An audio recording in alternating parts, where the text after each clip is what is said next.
210 रनों का ना एक पहाड़ जैसा लक्ष्य और आखिरी 6 गेंदें बची हैं। स्ट्राइक पर एक ऐसा बल्लेबाज खड़ा है जिसका अंगूठा टूटा हुआ है हम्म। और फिर एक 106 मीटर का मॉन्स्टर छक्का। मतलब जो एकदम नामुमकिन लग रहा था ना, उसे मुमकिन बनाने के बिल्कुल करीब पहुंच जाते हैं। हम्म। और फिर सिर्फ एक रन से चूक जाना, अरे बिल्कुल। मतलब दिल्ली कैपिटल्स और गुजरात टाइटंस के बीच जो अरुण जेटली स्टेडियम में ये जो मैच हुआ ना, ये सिर्फ एक थ्रिलर नहीं था। ये T20 क्रिकेट का एक पूरा मास्टर क्लास था। एकदम सही बात है। तो आज हम इस डीप डाइव में ना सिर्फ चौके छक्कों की बात नहीं करेंगे, हम उस इनविजिबल गेम को डिकोड करेंगे जो दोनों कप्तानों के दिमाग में चल रहा था। मतलब एक ऐसा मैच जिसे गुजरात ने कम से कम 3 बार तो हारा ही था, और फिर भी हाँ, और फिर भी जीत लिया। और देखिए यही इस फॉर्मेट की सबसे बड़ी खूबसूरती है ना। मतलब बाहर से देखने पर T20 सिर्फ पावर हिटिंग का गेम लगता है कि भाई बड़े बल्ले हैं और छोटी बाउंड्रीज हैं। हाँ, बिल्कुल। लेकिन असल में जब मैच एकदम अंतिम ओवर के अंतिम रन तक जाता है ना, तो वो उन 40 ओवरों में लिए गए अनगिनत छोटे फैसलों का नतीजा होता है, जिन पर शायद लाइव मैच देखते वक्त किसी का ध्यान भी नहीं जाता। सही कहा। मतलब फील्ड प्लेसमेंट में एक छोटा सा बदलाव हो गया, या बॉलिंग में पेस का एक वेरिएशन, या फिर दबाव में लिया गया वो एक सिंगल। बिल्कुल। और उस एक रन के फासले तक पहुंचने से पहले ना, हमें यह समझना होगा कि गुजरात ने वो 210 रनों का बड़ा किला खड़ा कैसे किया। हम्म।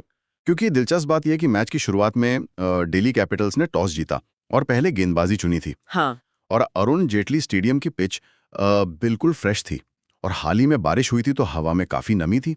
तो दिल्ली का यह सोचना बिल्कुल लॉजिकल था कि उनके जो तेज गेंदबाज हैं उन्हें शुरुआती ओवरों में स्विंग और सीम मिलेगा। बिल्कुल। लेकिन जॉस बटलर के तो दिमाग में तो कुछ और ही चल रहा था। मतलब उन्होंने पावर प्ले में ही 27 गेंदों पर 52 रन जड़ दिए, वो भी 5 छक्के।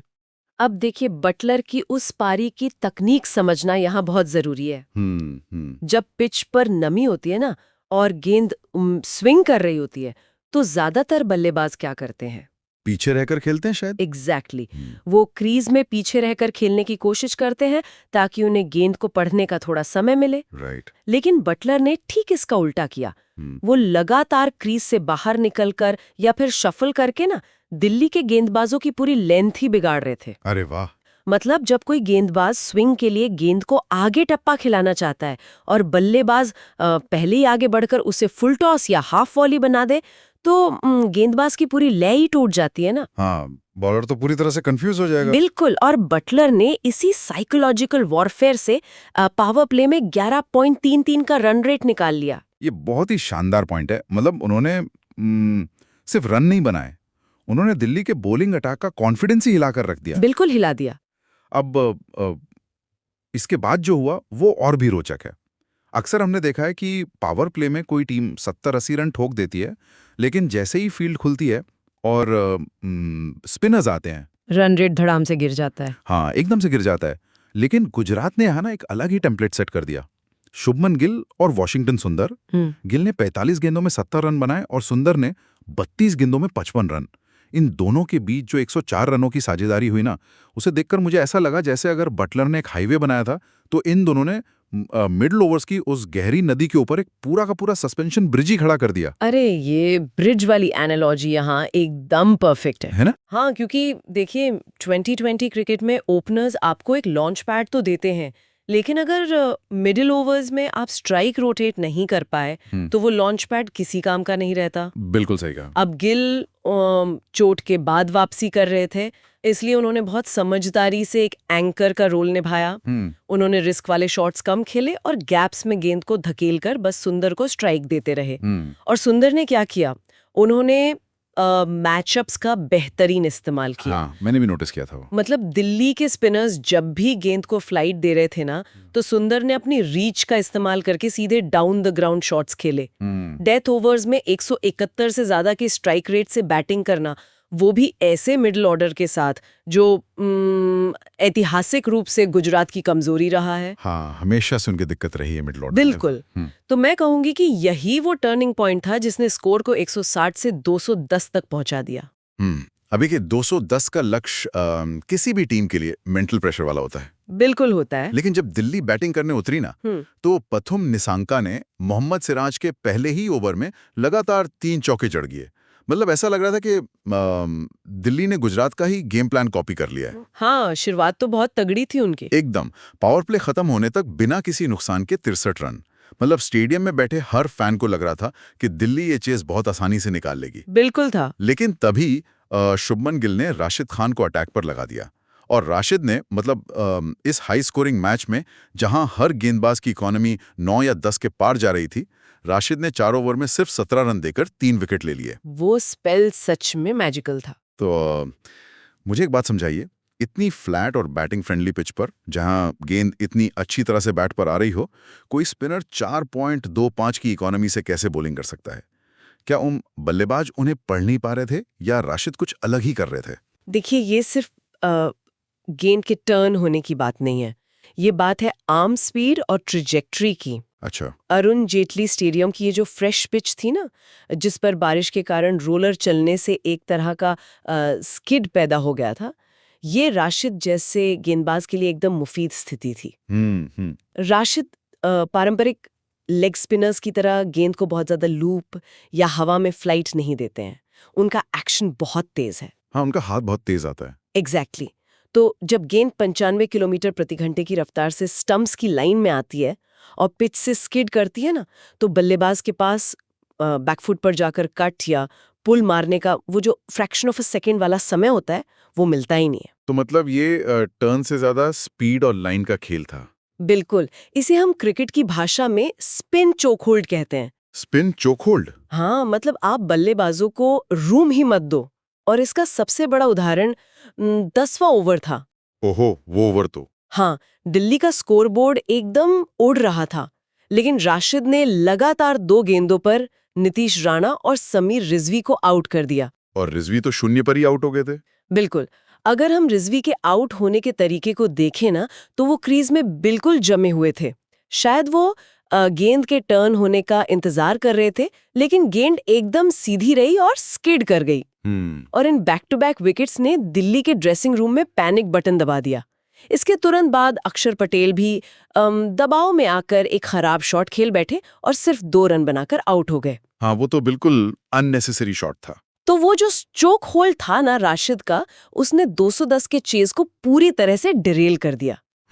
और यहीं से ना मुझे इस मैच का सबसे बड़ा कंट्रास्ट नजर आता है। कैसा कंट्रास्ट? देखिए, एक तरफ दिल्ली का मिडिल ऑर्डर ताश के पत्तों की तरह बिखर रहा था, और दूसरी तरफ कप्तान केएल राहुल एक अकेले योद्धा की तरह डटे हुए थे। बिल्कुल डटे हुए थे।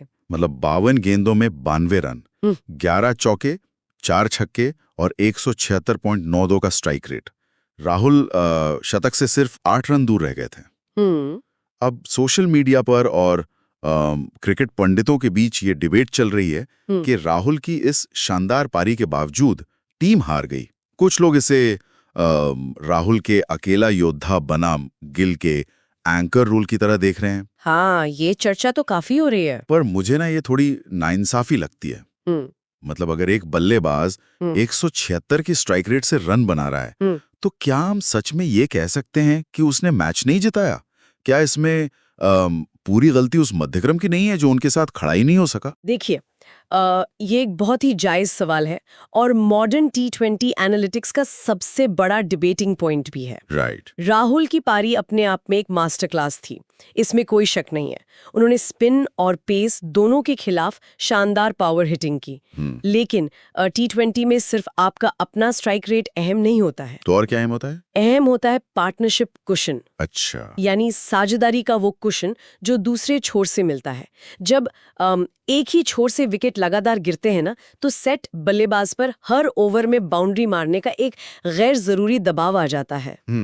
मतलब हर गेंद पर रिस्क लेना पड़ता है। एग्जैक्टली। राहुल को बार बार स्ट्राइक रोटेट करके नए बल्लेबाज को स्ट्राइक देनी पड़ रही थी और वो नए बल्लेबाज तुरंत आउट हो जा रहे थे। हाँ, अब गिल का उदाहरण लीजिए। गिल ने 70 रन बनाए, लेकिन उन्हें सुंदर के साथ 104 रनों की साझेदारी मिली। इस वजह से गिल को हर गेंद पर छक्का मारने का दबाव नहीं था। पॉइंट है। राहुल के पास वो लग्जरी नहीं थी। और मैं कहूंगी कि यही दबाव अंततः 17वें ओवर में उनके आउट होने का कारण बना। और वो 17वां ओवर, वो तो इस मैच का दूसरा सबसे बड़ा भूकंप था। बिल्कुल मोहम्मद सिराज गेंदबाजी करने आए। बिल्कुल। मतलब सिराज, जिनकी इससे पहले काफी धुनाई हो चुकी थी, उन्होंने इस ओवर में मैच का पूरा नक्शा ही पलट दिया। वो स्लोअर गेंद बहुत कमाल की थी। एकदम। उन्होंने राहुल को एक बेहतरीन स्लोअर गेंद पर फंसाया। राहुल, जो इतनी अच्छी लय में थे, वो गेंद की गति से पूरी तरह चकमा खा गए और बटलर ने एक शानदार कैच लपक लिया। और अगर 92 रन पर सेट कप्तान का आउट होना काफी नहीं था, तो उसी ओवर में ट्रिस्टन स्टब्स, जो डेथ ओवर्स के स्पेशलिस्ट माने जाते हैं, वो सिर्फ 7 रन के स्कोर पर रन आउट हो गए। वो डायरेक्ट हिट। हाँ, साई सुदर्शन का वो डायरेक्ट हिट मतलब वो सिर्फ एक फील्डिंग एफर्ट नहीं था, वो एक ऐसा पल था जिसने मैदान की पूरी ऊर्जा को खींचकर सीधा गुजरात के खेमे में डाल दिया। बिल्कुल सही कहा। उस वक्त मुझे लगा कि बस अब सिर्फ फॉर्मेलिटी बाकी है, मैच तो खत्म हो गया। देखिए, जब आप 17वें ओवर में एक सेट कप्तान और एक फिनिशर को एक साथ खो देते हैं ना, तो कोई भी बॉलिंग टीम मानसिक रूप से रिलैक्स हो ही जाती है। स्वाभाविक है। और सिराज की उस लोअर गेंद की बात करें तो उन्होंने उंगलियों को गेंद के ऊपर बहुत अच्छी तरह से फेरा था, जिससे गेंद पिच पर पड़ते ही ग्रिप हुई। राहुल शायद पेस का इंतजार कर रहे थे और उनका बल्ला थोड़ा पहले घूम गया। और सुदर्शन का वो डायरेक्ट हिट, वो तो उस बात का प्रमाण है कि फील्डिंग किस तरह मोमेंटम शिफ्ट करती है। हाँ, एकदम बॉडी लैंग्वेज ही बदल गई थी गुजरात की। बिल्कुल। जब स्टब्स आउट हुए तो गुजरात के खिलाड़ियों का जोश देखने लायक था। लेकिन कहते हैं ना कि T20 क्रिकेट में जब तक आखिरी गेंद ना फेंक जाए तब तक कहानी खत्म नहीं होती। बिल्कुल नहीं होती। क्रीज पर थे डेविड मिलर, उनका अंगूठा टूटा हुआ था यार, वो साफ तौर पर दर्द में दिख रहे थे। हाँ, फिर भी 20 गेंदों में 41 रन ठोक दिए, वो भी 205 की स्ट्राइक रेट से। मतलब सिराज, जो 17वें ओवर में हीरो बने थे, 19वें ओवर में जब वो वापस आए तो मिलर ने उन पर ऐसा प्रहार किया कि एक ही ओवर में 23 रन आ गए। वो ओवर बहुत महंगा पड़ा। 2 छक्के और 1 चौका। 166 पर 6 के स्कोर से जो मैच पूरी तरह मरा हुआ लग रहा था, मिलर ने अचानक उसमें फिर से जान फूंक दी। तो मैं ये सोच रहा था कि क्या ये सिराज की खराब बॉलिंग थी या मिलर का वो सर्वाइवल इंस्टिंक्ट था जो दर्द और दबाव में जाग गया था? देखिए, मेरी राय में ये दोनों का मिश्रण था। अच्छा। हाँ, जब कोई खिलाड़ी दर्द में होता है ना, तो अक्सर उसका मसल मेमोरी और जो एड्रेनलिन होता है वो टेक ओवर कर लेता है। मिलर को पता था कि उनके पास तकनीक के बारे में सोचने का समय नहीं है, बस गेंद देखो और हिट करो। राइट। और दूसरी तरफ सिराज ने 19वें ओवर में पैनिक कर दिया। पैनिक कर गए वो। बिल्कुल।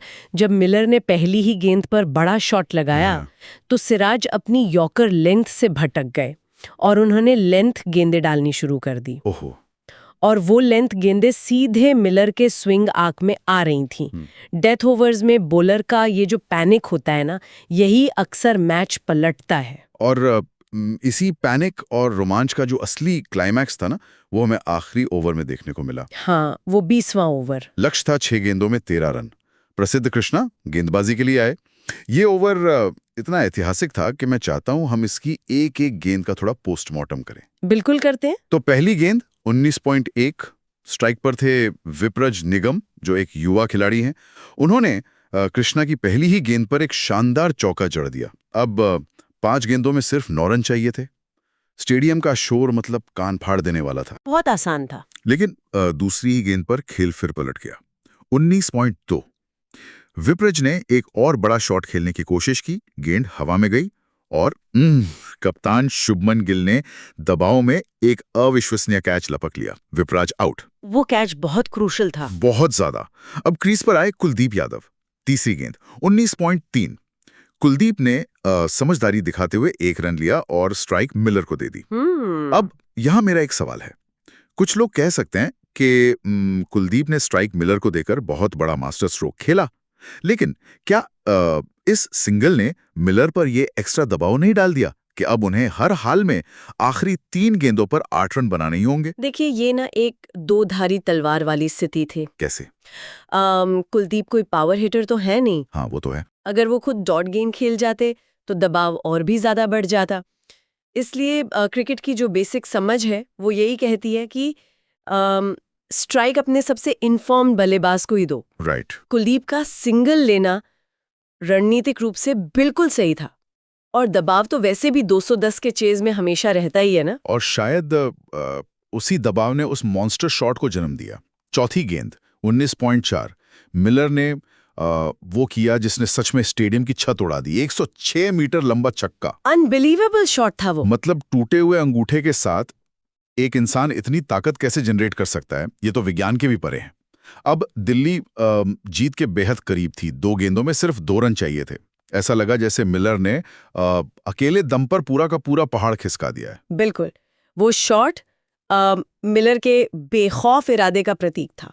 उन्होंने कृष्णा की लेंथ को पहले ही पढ़ लिया था और अपनी पूरी ताकत से स्विंग किया। लेकिन फिर आती है मैच की वो गेंद जिसे शायद सबसे ज्यादा याद रखा जाएगा। 5वीं गेंद। हाँ, 19.5।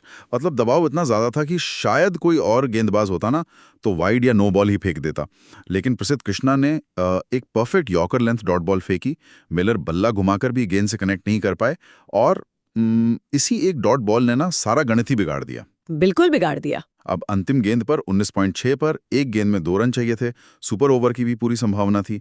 मिलर ने गेंद को हिट किया, रन के लिए भागे, लेकिन दूसरी तरफ जोस बटलर ने मतलब चीते जैसी फुर्ती दिखाते हुए गेंद उठाई और सीधा स्टंप्स पर मार दी। Miller run out. और इसी के साथ गुजरात टाइटंस 1 रन से मैच जीत गई। मतलब 1 रन, यार ये बताते हुए भी मेरे तो रोंगटे खड़े हो रहे हैं। वो डॉट बॉल ही असल में मैच विनर थी, है ना? 100%। मैं तो कहूंगी कि T20 क्रिकेट में 19.5 ओवर में जब आपको सिर्फ 2 रन बचाने हों तो डॉट बॉल फेंकना ना किसी चमत्कार से कम नहीं है। सच में उस डॉट बॉल ने मिलर के दिमाग में एक तरह की हताशा या कह लें डेस्परेशन पैदा कर दिया था। अंतिम गेंद पर मिलर को पता था कि अगर बल्ले पर गेंद सही से नहीं भी लगी ना तो भी उन्हें भागना ही होगा, क्योंकि कोई और ऑप्शन ही नहीं था। एग्जैक्टली। और जॉस बटलर की वो फुर्ती, मतलब 40 ओवर विकेट कीपिंग करने के बाद उस अंतिम सेकंड में वो रिफ्लेक्स दिखाना, ये साबित करता है कि सिर्फ बल्ले और गेंद से नहीं, मैच फील्डिंग से भी जीते जाते हैं। एकदम सही बात है। अब इस एक मैच के नतीजे ने ना पूरे टूर्नामेंट के पॉइंट्स टेबल में एक भूचाल सा ला दिया है। वो तो आना ही था। अगर हम आईपीएल 2026 की ताजा स्टैंडिंग्स देखें तो राजस्थान रॉयल्स अभी भी 6 अंकों के साथ टॉप पर हैं। लेकिन दिल्ली कैपिटल्स जो ये मैच जीतकर नंबर 1 बन सकती थी, अब 4 अंकों और 1.17 के नेट रन रेट के साथ चौथे स्थान पर खिसक गई हैं। काफी नुकसान हुआ उन्हें। और गुजरात टाइटंस, उनके लिए तो ये एकदम संजीवनी बूटी साबित हुई। इस जीत के साथ उन्होंने अपना खाता खोला, 2 अंक हासिल किए और सीधे 8वें स्थान पर छलांग लगा दी। इंडिविजुअल स्टैट्स में भी इसका असर दिखा। ऑरेंज कैप यशस्वी जायसवाल के पास है 170 रनों के साथ। समीर रिजवी अगर 0 पर आउट नहीं होते ना तो शायद आज कैप उनके सिर होती। बिल्कुल। और पर्पल कैप रवि बिश्नोई के पास है 7 विकेट्स के साथ। लेकिन दिल्ली के लुंगी एनगीडी और नटराजन अब टॉप 5 में आ गए हैं। अब देखिए, इस पॉइंट्स टेबल का ये जो पूरा गणित है ना, ये एक बहुत बड़ा रणनीतिक सबक भी देता है। वो कैसे? गुजरात टाइटंस के लिए सबसे बड़ी पॉजिटिव बात यह है कि शुभमन गिल फॉर्म में है और वॉशिंगटन सुंदर के आने से उनका जो मिडिल ऑर्डर था वो अब एक ताकत बन गया है। राइट। लेकिन डेथ ओवर्स में सिराज और कृष्णा जिस तरह से रन लुटा रहे हैं वो उनके लिए खतरे की घंटी है। हाँ, बॉलिंग में उनको काम करना पड़ेगा। बिल्कुल। और दूसरी तरफ दिल्ली कैपिटल्स के लिए ये मैच एक बड़ा अलार्म है।